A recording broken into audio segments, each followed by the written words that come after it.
भोंदू कथा में बैठता था, रोज अपने गुरुजी का प्रवचन सुनता था। मुझे इतनी प्रिय लगती है कथा, और इस कथा कहने का केवल एक ही अभिप्राय है, ऐसे हम बन जाएं। वैसे बनना असंभव है, पर फिर भी बन जाएं। रोज कथा सुनता था अपने गुरुदेव से, और कथा में गुरुजी जो बोलते थे उसको उसके मन में ही आता ही नहीं था कि ये कोई ग्रंथ की बात है, कोई पुराण की बात है। उसको लगता था ये गुरुजी अपना अनुभव से बोल रहे हैं, ये रोज ऐसा देखते होंगे तभी बोल रहे हैं। एक दिन गुरुजी प्रवचन में बोल रहे थे, मोर मुकुट पहने हुए, गले में कौस्तुभ मणि धारण करके, वैजंती माला पहन करके, पीतांबरी पहन के, वेणु राव करते हुए असंख्य गायों के साथ ठाकुर जी गैया चराने के लिए गए यमुना पार भांडीर वन। भांडीर वन नाम सुनते उसके कान खड़े हो गए। बोले यहीं तो मैं भी जाता हूं गैया चराने,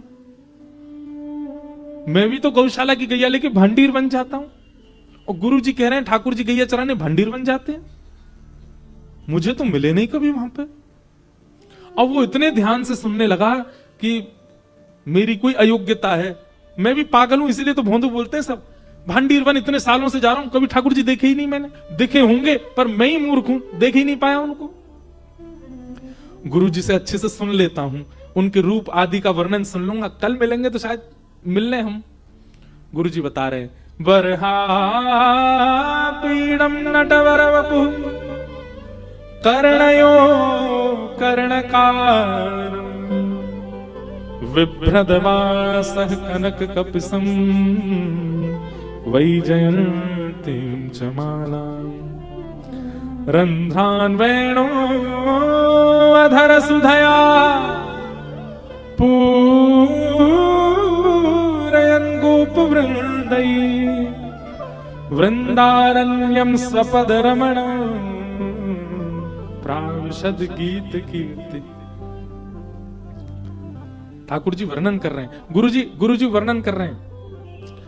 मोर मुकुट ठाकुर जी धारण करते हैं, गले में वैजंती माला पहनते हैं, अधरों पर वंशी धारण करते हैं। ठाकुर जी के कटाक्ष नेत्र हैं, ठाकुर जी का श्याम वर्ण है, पीली पीतांबरी पहनते हैं, उनमें से चंदन की सुगंधी आती रहती है। उनका वपु यानी कि अंग ऐसा है कि एक बार कोई देख ले तो उनको देखने के बाद जहां देखेगा वही दिखेंगे, ऐसा उनका श्रीअंग। भोंदू बैठा सब सुन रहा था ध्यान से,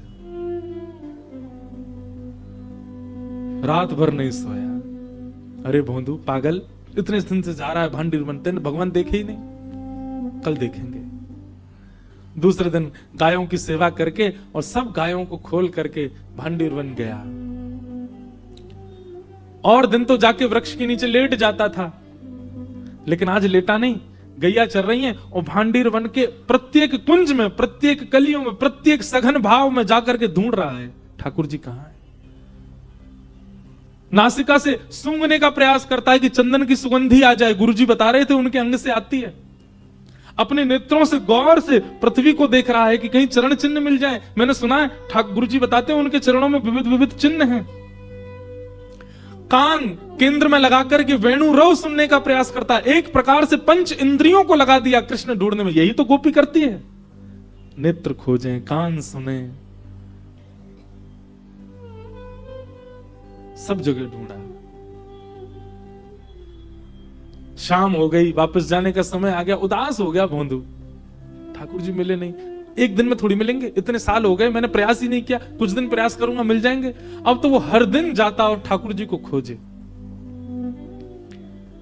उसके सीधेपन पर, उसके इस भोलेपन पर, उसके इस भोंदू स्वभाव को ठाकुर जी इतना बढ़िया लगा। बोले कि ये देखो, ये कलिकाल में इसको ये विश्वास है अपने गुरु की वाणी पर कि मैं भांडीर वन में ही हूं।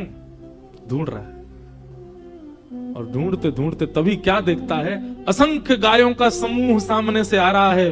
और वे गाय जैसे ही थोड़ी थोड़ी विलग हुई, नील वर्ण के, श्याम वर्ण के श्री ठाकुर जी और पीत वर्ण की पोशाक पहन रखी है, कारी कमरी डाल रखी है, गले में वैजंती माला है, बांकी अदा से चल रहे हैं, घुंघराले केश हैं, कटाक्ष नेत्र हैं, धीमे धीमे अधरों पर वंशी धारण कर लेते हैं, कभी गैया के गले में गलवैया डाल लेते हैं, पद्मराग के कंगन ऐसे चमक रहे हैं ठाकुर जी के, मुस्काते हैं तो महाराज देख करके मूर्छा सी होने लग जाए।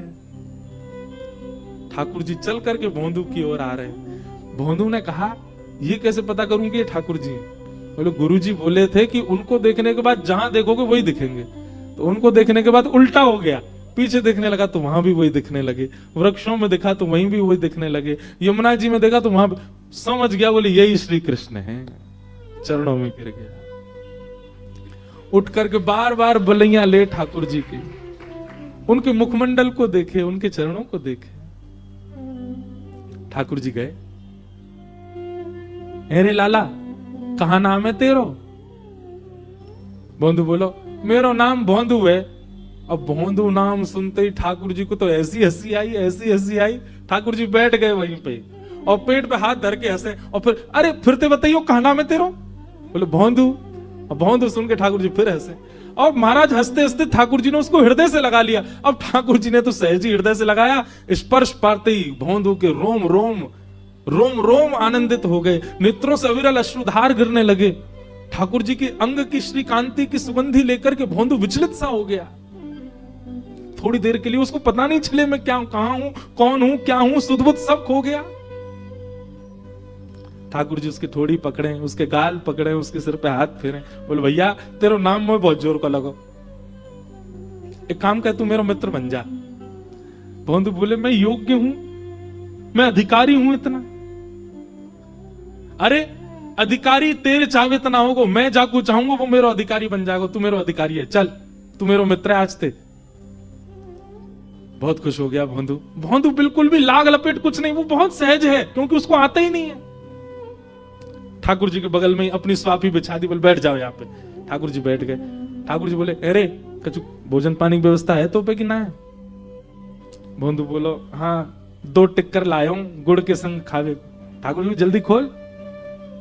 टिक्कर खोले, एक ठाकुर जी को दे दियो। अब हम लोग होते क्या करते, दोनों ठाकुर जी को देते। तो भोंदू नहीं, एक ही दिया ठाकुर जी को, एक अपने पास रखा है। ठाकुर जी उसकी सहजता पे मोहित हो रहे हैं, बोले कोई लाग लपेट नहीं है इसमें, खुद भी तो भूखा है बेचारा। ठाकुर जी को जय जय यार पालो जी, मेरो मैं पालू। ठाकुर जी बोले खेलूं यहाँ के संग, जल्दी जल्दी रोटी पागे, मुंह को तो भूख लग रही है और दे। भोंदू बोलो लो आधी ले लो, यहाँ में थे आधी में पालूंगा। ठाकुर जी बोले अभी भी पूरी नहीं दे रहा है। ठाकुर जी झट पा लियो और भोंदू ने मुख से लगाया, एक एक एक कवल पाया। ठाकुर जी ने बाकी हाथ ही छीन लो, ला दे मुंह को भूख लग रही है। जय जय जी तो गलत बात है, आप अपनी मैया से कह करो ना भोजन दे के भेजे करे। जब वन में आओ, गैया चरावे आओ तो मैया को ध्यान रखना चाहिए, हमें भूखो रहेगो। उसकी इस बातों पर ठाकुर जी बोले ये कितना सरल है, कितना सहज है, इसको कोई नहीं, कुछ नहीं पता है कि ठाकुर जी के प्रति क्या भाव होता है। कल ते मुंह को दुगनो लानो पड़ेगा, क्योंकि आप तो मेरे पा जाओगे। गुरु जी वैसे एक दिन कथा में कह तो रहे, कहा ठाकुर जी बोले क्या कह रहे गुरु जी? और गुरु जी कह तो रहे कि आप बहुत पेटू तो हो, 8 बार भोजन लगाता है, मंदिर में 8 बार भोग लगता है आपका। ठाकुर जी इतने प्रसन्न हो गए भोंदू पर।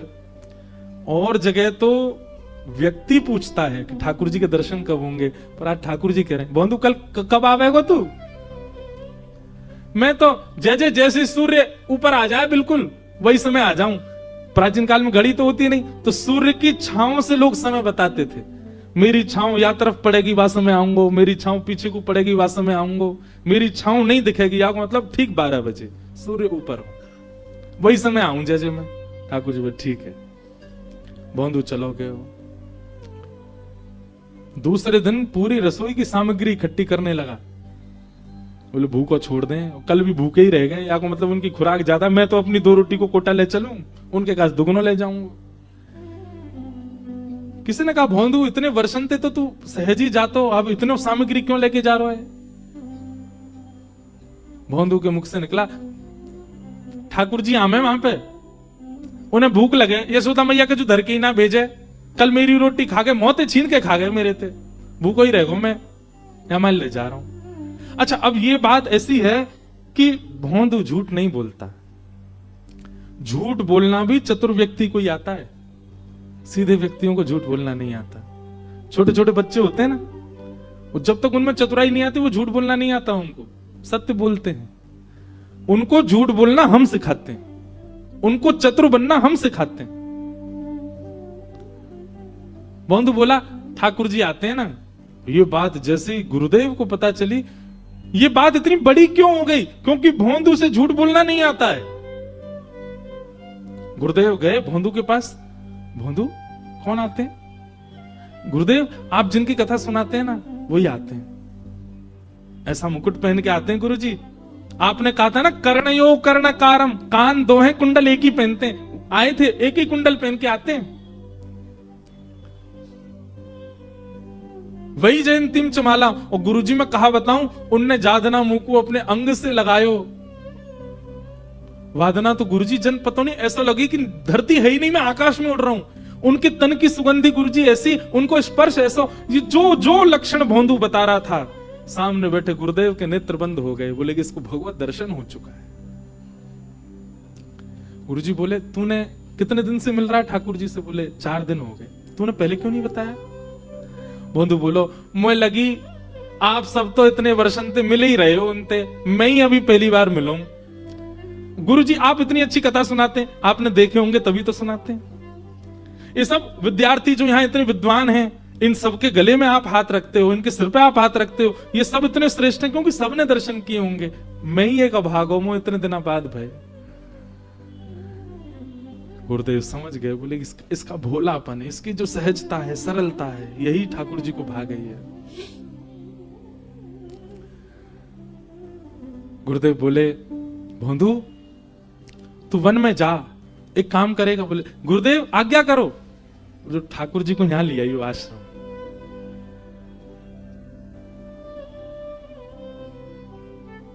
भोंदू तो इतना आनंदित हो गया कि अपने संपूर्ण जीवन काल में पहली बार गुरुदेव ने मुझे कोई आज्ञा करी है, और ये भी अगर मैं पूरी नहीं कर पाया तो धिक्कार है मेरे जीवन को। इतने आनंद में भर गया, इतना उत्साहित हो गया, चरणों में गिर गया। धन्यवाद गुरुजी, आपने मुझे योग्य तो समझा। आप चाहते किसी भी बालक से कहते ठाकुर जी को लिया, पर आपने मुझे ही चुना। मैं लाऊंगा, मैं जरूर लेके आऊंगा ठाकुर जी को। निकल पड़ा। आज भोंदू का उद्देश्य कुछ और नहीं है, ठाकुर जी को ले जाना है। जैसे ही पहुंचा, ठाकुर जी प्रतीक्षा कर रहे थे। भोंदू गयो, जाती बैठ गयो, ठाकुर जी ने हृदय से लगायो। भोंदू आज तो बहुत ही अच्छा दिन है, आज तो बहुत ही श्रेष्ठ दिन है, आज तो वो भयो जो आज तक नहीं भयो।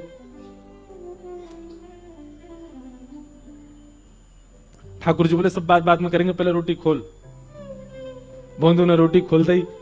आज तो इतनी सारी लेके आयो। ठाकुर जी के सामने 4-5 रोटी धर, बोले भल लो, खूब प्रेम से पालो, और नेकात बचे हो जाए ना, आपके जो सखा वखा उनको खवाई दी हैं, ले। और ये 2 मेरी हैं, इन्हें मेरे पास ही रहती हो। ठाकुर जी प्रेम से पान लगे। भोंदू धीरे से बोलो जय जय, आज एक काम करेंगे। बोले कहा? हमारे गुरुजी को पता लग गई कि आप मुंह को मिले हो। उनने मुंह को आज्ञा दी है कि आप मेरे संग आश्रम चलो। आप चलेंगे ना? ठाकुर जी रोटी पाते पाते बोले देख भोंदू, तू हमारा मित्र है, हम तेरे मित्र हैं। जो बीच में गुरु जी मत लेके आवे, मना कर दे उनते, मैं मान आ जाऊंगा। बस तोय मिलूंगा, तोय देखूंगा, तेरे संग हमारो नातो, और कोई तो हमारो नातो नहीं।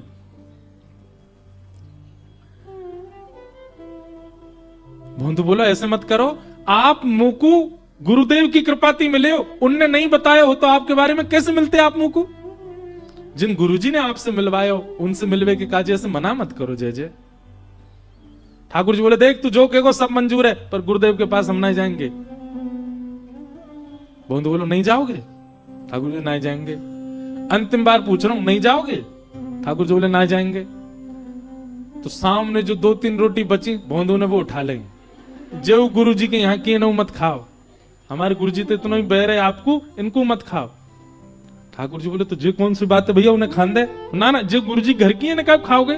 और सबरी धर के महाराज पोटली बांधने लगो। ठाकुर जी के हाथ में आधी रोटी बची थी, तो ठाकुर जी को हाथ पकड़ बोले ये हुए दे दो, ये गुरु जी को ही है। ठाकुर जी बोले ऐसे कौन करे? बोले अब रोटी तब मिलेगी, यो बताओ गुरु जी के पास चलोगे कि नहीं? ठाकुर जी बोले तू चाहे जितनी जिद कर ले, गुरु जी के पास तो नहीं जाऊंगा। भोंदू बोलो जीवन में पहली बार गुरुदेव ने मुझे आज्ञा दी और आप मना कर रहे हो? ठीक है जय जय, आज से एक बात और सुनो, जो मित्रता 4 दिन पहले आपने बनाई मैं वह तोड़ रहा हूं आज। आपसे मेरा कोई संबंध नहीं। और सुनो, ये अपनी गैया ने लेके वहां पल्लंग जाया करो, वहीं चराया करो। अगर ये यहां बाड़े में आ गई, इन्हें लेके आश्रम चलो जाऊंगा, तुम नहीं जाओगे तो गैया ने ले जाऊंगा। कल तो यहां मत आइयो, मेरो तुम्हारो कोई ना तो नहीं। और अपने सब पोटली वगैरह उठा के गैया ने इकट्ठी करके क्रोध में भर के भोंदू जान लगो। भोंदू जैसे जैसे ठाकुर जी से दूर जा रहा है, ठाकुर जी को मानो जैसे कोई त्रिलोकी ले जा रहा हो। ए भोंदू, अरे नेक बात तो सुन जा। तो भोंदू रुक जाता है, बोले एक ही बात सुनूंगो कि आप गुरु घर चलोगे, या के अलावा कोई और बात करनी हो तो मुझे मत रोकियो। और भोंदू बढ़ता जा रहा है। ज्यों ज्यों भोंदू दूर जा रहा है, ठाकुर जी के नेत्रों से आंसू गिरते जा रहे हैं। भोंदू की याद आ रही है। ठाकुर जी ने थोड़ी देर विचार किया और दौड़ करके गए भोंदू के पास, और चलते हुए भोंदू के पीछे कमर से लद गए ठाकुर जी, और उसके कंधा पे लटक के बोले, ले चल अपने गुरु के पास, आज वही दर्शन दे के आऊं, लेकिन तू मोते दूर नहीं जावेगो, तू सदा मेरे पास रहेगो, मेरे संग रहेगो। भोंदू तो खुश है। ठाकुर जी ऐसे पीछे अपनी कमर पर लटका लिए और दोनों पांव ऐसे भोंदू ने अपने हाथ में धर लिए और ठाकुर जी को लेके जा। ठाकुर जी ऐसे लटक करके जा रहे भोंदू के कंधा पे। जैसे वृंदावन पहुंचे, आज गुरुजी प्रतीक्षा में तो थे, क्या होगा। जैसी गैया आई, गुरुजी दौड़ करके बाहर जाके देखने लगे, उन गायों के समूह के बीच में ऐसा दृश्य देखा ही नहीं है। क्या? भोंदू अपने कंधा पे लटका करके श्री ठाकुर जी को लेकर के आ रहा है। अद्भुत कांति श्री ठाकुर जी की प्रकट हो रही है, और ठाकुर जी कभी उसके गले से लग रहे हैं, कभी उसके गाल का स्पर्श कर रहे हैं, कभी उसके सिर पे हाथ धर रहे हैं, उसके गले से लटके हुए इतना प्रेम करते हुए श्री ठाकुर जी आ रहे हैं। ये दृश्य देख करके गुरुदेव वहीं मूर्छित हो गए। दौड़ करके भोंदू ने जल का छिड़काव किया, और गुरुदेव जैसे ही होश में आए, भोंदू तो गुरुदेव को गोद में लेके खड़ा था, और सामने त्रिभंग ललित श्याम सुंदर खड़े। ठाकुर जी को देख करके गुरु ने आज ठाकुर को नहीं, भोंदू को वंदन किया। घर त्याग दिया, वेद वेदांत सिद्धांतों का अध्ययन किया, इतना ज्ञानी बना, पर कभी भगवत साक्षात्कार नहीं हुआ। धन्य है भोंदू। केवल सरलता, केवल सहजता, केवल निर्मलता, केवल पवित्रता, केवल सीधापन है तेरे पास, और आज त्रिलोकीनाथ तेरे कंधा पे बैठ के आए हो। धन्य है भोंदू।